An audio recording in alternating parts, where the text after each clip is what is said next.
a Dorothy, ela era uma mulher que ela via além do futuro. Eu digo que ela não era mulher de futuro, ela via além do futuro. Então, o que acontecia aqui na nossa região, né? Eu não tinha como estudar e os filhos iam para casa de parentes ou tentar um emprego e arranjar algum lugar para morar.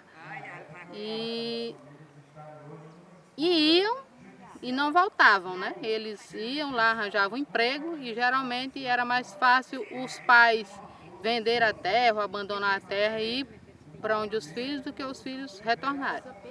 E Dorothy, vendo isso, ela além desses cursos de formação de professores que já foram, na verdade, uma parte para os nossos pais, né, que eram os mais velhos, que já iam trabalhar como professor. Depois, os mais jovens, que foi a segunda etapa, né, teve um curso para os mais velhos, depois a outra etapa que já entrou minha irmã e eu na época não tinha idade para entrar.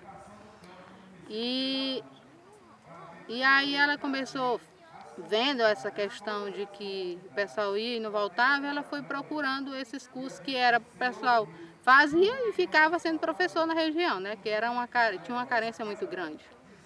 E no segundo momento ela conheceu a escola lá, a EFAP, né, a Escola Agrícola do Pacuí, e começou a mandar os jovens daqui para lá, que era já para trabalhar, formar em técnico agrícola e voltar para trabalhar com os agricultores aqui, né, porque os agricultores não tinham assistência técnica nenhuma, né, então esse foi o segundo momento de mandar. E para mim, como mulher, né, foi um privilégio, né, um privilégio e um orgulho de poder ir estudar e voltar para ajudar a minha comunidade, né, o meu município. Então eu fui privilegiada, né? E a Dorothy, ela era tão atenciosa que ela mandava o jovem e ela dava aquele acompanhamento, né? Ela mandava cartinha, querendo saber como era que estava. Ela tanto acompanhava com a coordenadora da escola, né, a diretora, de saber como aquele aluno estava saindo. E também ela mandava cartinha pessoal, porque naquele tempo era cartinha, a gente não tinha telefone. E a gente também se sentia um pouco só, né, assim, longe da família. E ela fazia esse acompanhamento do jovem, né? Então, para mim foi um privilégio de ser um fruto, né? Um fruto dela de ir estudar e voltar e poder ajudar a minha comunidade. E quando eu retornei em 2001, fui trabalhar já nos PDS, né? Na verdade, naquele momento, eu trabalhei logo num projeto do Movimento Mulher, né? Que era no Surubim, naquela região ali. E depois a gente foi para os PDS, que naquele momento era a seleção das famílias. A gente fazia as escolinhas para selecionar, ler aquele plano de utilização dos PDS, né? E a gente fez parte dessa história, né? Foi um orgulho de poder fazer parte. E no dia 12 a gente reuniu, dia 11, lá no 120, né? Que a gente tinha o escritório da ACEFA, né? Que já foi uma entidade criada por ela, com a ajuda dela, né? Que era para uma entidade de prestação de serviço, né? De prestação de serviço técnico. E a gente reuniu um dia antes e para fazer o planejamento dessa reunião lá no PDS Esperança, né? Que era um momento, o pessoal estava passando de muita dificuldade e ela tinha ido para Belém e tinha trazido boas notícias. Então a gente ia lá, reunia, ia levar semente de cacau, ia levar o Jandilson da CEPLAC para dar uma palestra e distribuir a semente para o pessoal que estava lá, né, passando por muita dificuldade com relação a essa questão do fazendeiro, querer expulsar e coisa desse tipo, né?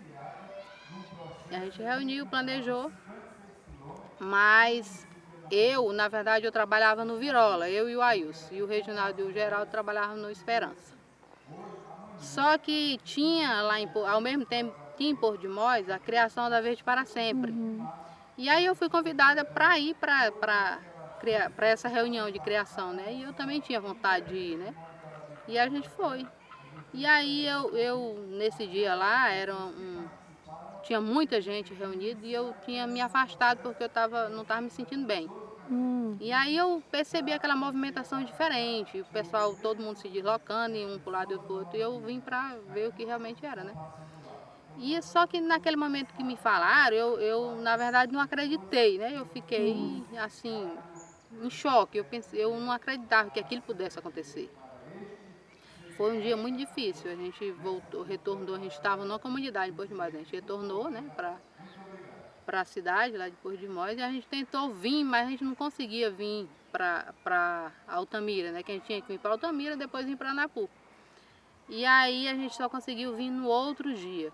Aí eu estava com a Mara, com o Tarcísio da CPT, eles conseguiram um avião, a gente veio de avião para Altamira, e lá o menino disse, não precisa vocês terem pressa porque vai ter a missa aqui de corpo presente. E aí a gente ficou esperando lá em Altamira para a missa de corpo presente lá no Perpétuo Socorro. E após isso a gente veio para cá, mas foi assim um dia muito difícil, né? A gente tinha perdido, na verdade, um norte, né? Porque assim, era uma pessoa que nos orientava, que nos guiava, que nos aconselhava, né? Então foi um dia muito difícil. Só? Só, obrigada, gratidão. Ai, obrigada. Cortou? Ah,